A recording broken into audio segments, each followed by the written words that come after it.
This is a medieval spindle. It comes in two parts. We have the spindle shaft. Just a stick, essentially. And then a separate metal whorl. This is removable, and you'll want to remove it about halfway through spinning your cop because it does get a little heavy, and then your spinning is less consistent. But for the beginning part, when the spindle stick is empty, you're going to want to use a spindle whorl. Basically what I do is that I attach like a leader into the center of my shaft and I put the whorl on below it. I run my leader down a couple of times, twist a couple of times below my whorl or below my cop. If I've already moved my whorl, I will just run it down underneath my cop. And then I bring it up above and I put a half hitch on. There are some medieval spindles that have a groove in them, and you could also run it up the groove. This does not have a groove, so I need a half hitch. You're going to use these two fingers and you're going to hold your leader in between these two fingers. And what this does is instead of bringing your yarn that you're spinning off the tip at an angle like this, it brings it more perpendicular, so it's up like this. But this also allows you to have a short suspension on it, so you really only ever have it about this far, whoops, about an inch or so away from your fingers. I broke my, bear with me one moment while I reattach. Gotta wind that back on, do another half hitch, and we'll reattach, and no harm, no foul.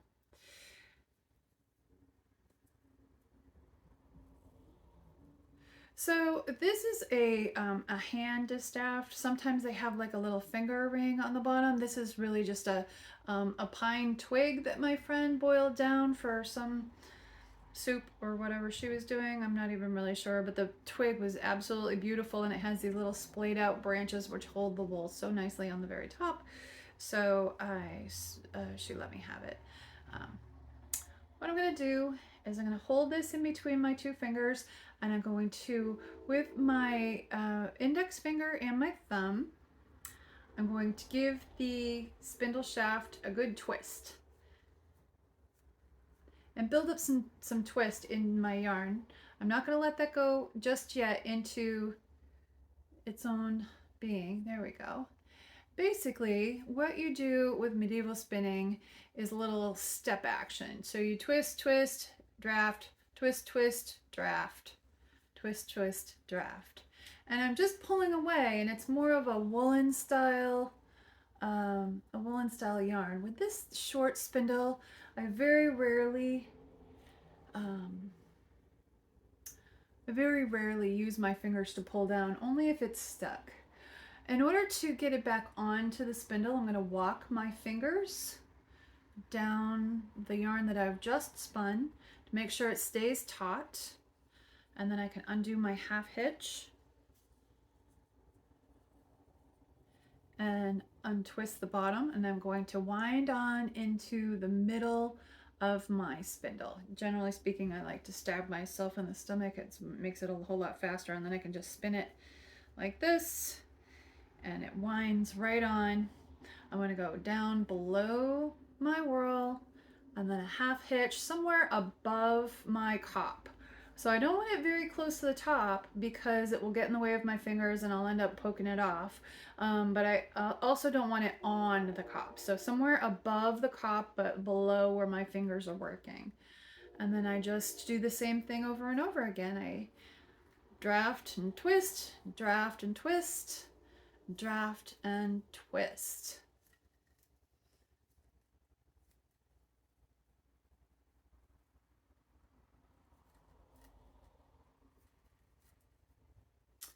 If ever I have a piece that won't draft easily, I will walk my fingers up along the string that I am currently spinning until I get to the part that's not drafting easily, and then I can work out whatever is stuck What's great about spindles is that you never have to wind on anything that you're not satisfied with. So you can just keep fixing it until it looks good to you.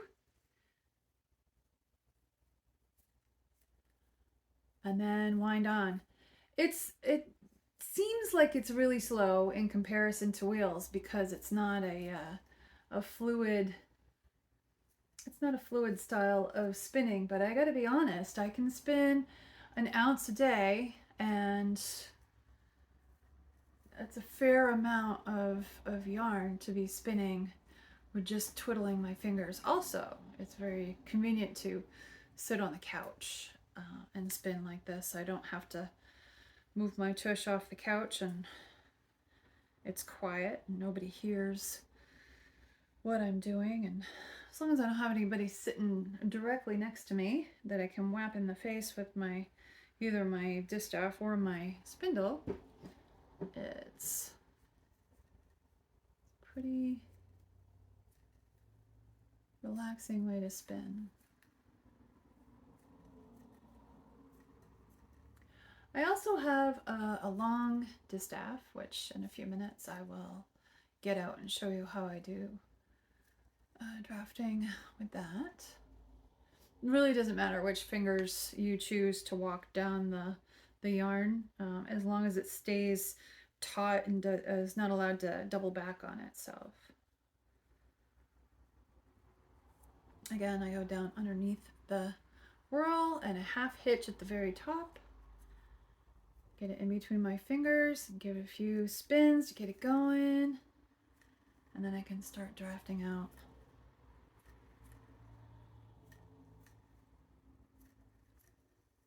As I am getting to a part of the distaff where it's not drafting easily, I can turn the distaff. I don't need to have it always stay in one position. I don't even need to use a distaff, to be honest. A lot of times I just break off a bunch of fluff from my roving, or sometimes I have hand carded rolags, or I'll have hand combed top, or something that I pulled off my drum carder, but I don't need a distaff to spin in this manner. Just like I would if I was doing support spindling. When I am spinning not on camera, I tend to have my hands down here and more relaxed at my side, but my camera angle did not allow for that.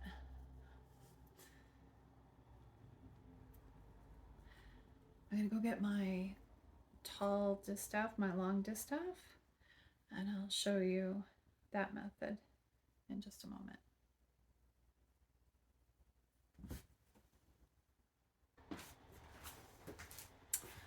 So this is a long distaff, and what you do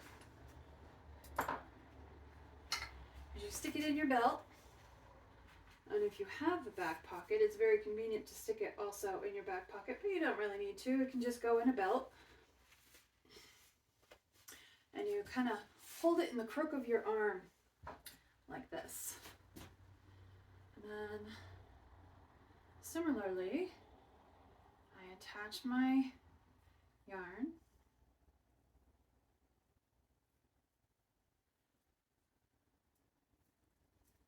and start spinning.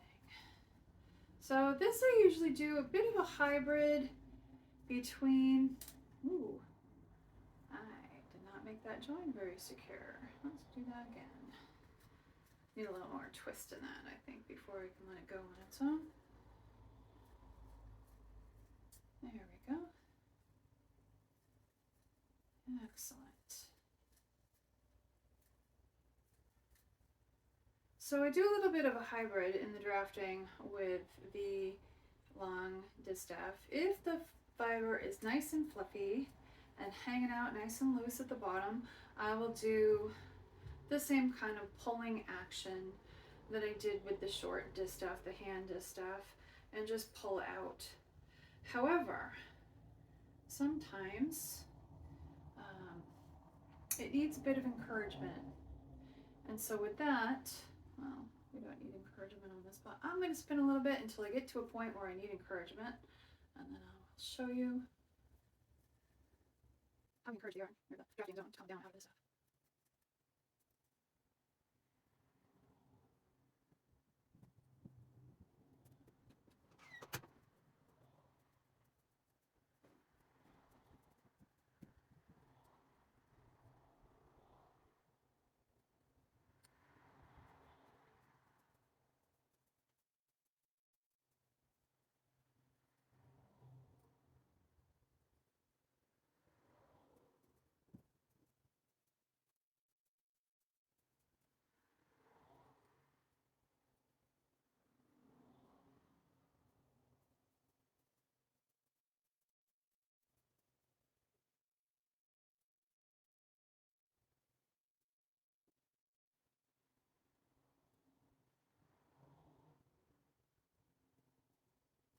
This has a little bit of a pack in.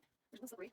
That doesn't exactly like to stay as smooth as a more toothy wool. There you go. I'm getting down to the part where it needs a little bit of coaxing.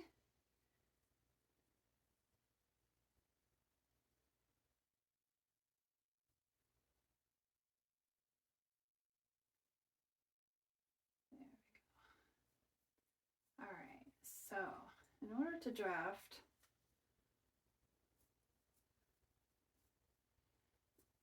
you basically pull down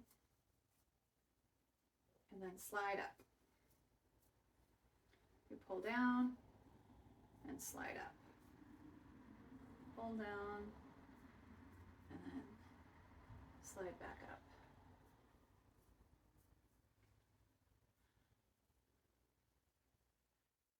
This is actually a very ergonomic way to spin.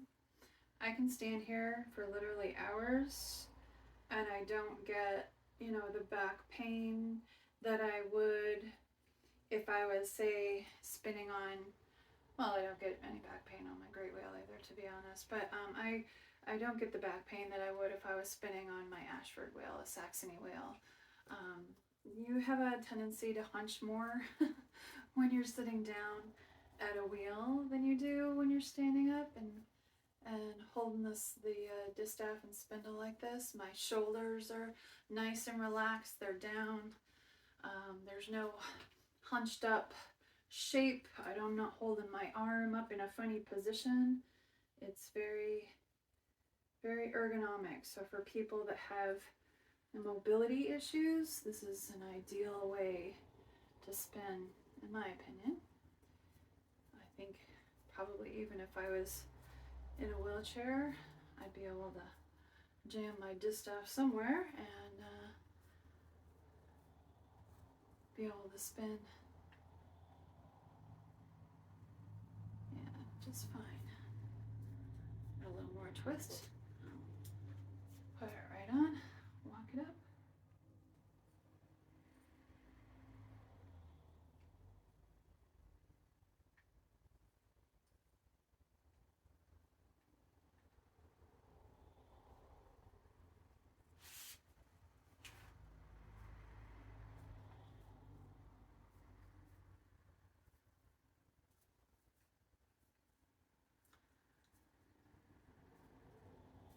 This bat's very well prepared and hardly needs any coaxing.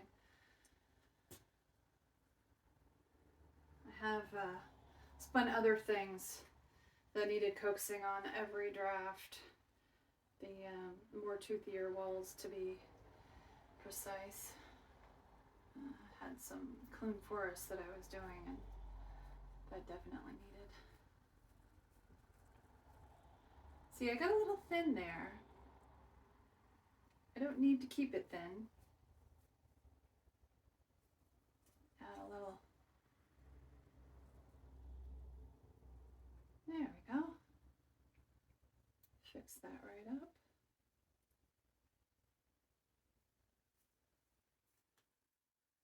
So as far as maintaining consistency, you don't really worry too much about the thick and thin spots. You can fix them. You can fix them right as you're spinning.